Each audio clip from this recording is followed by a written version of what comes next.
السلام علیکم۔ قرآن شریف پڑھا کریں تو اس سے آپ کا ایک تو اللہ سے رابطہ بڑا مضبوط ہوگا، دوسرا آپ کو بیسک چیزیں پتہ لگے گی۔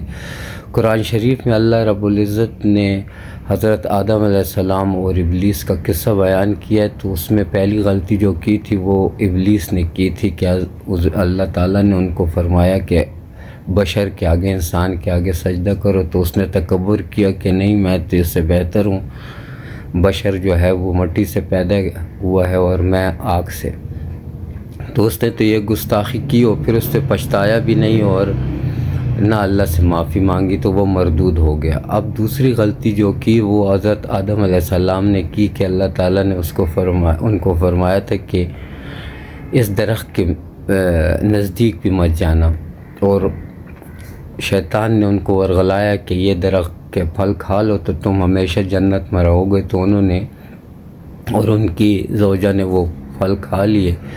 اور گستاخی کی اور حکم اللہ کا نہیں مانا۔ لیکن ابلیس اور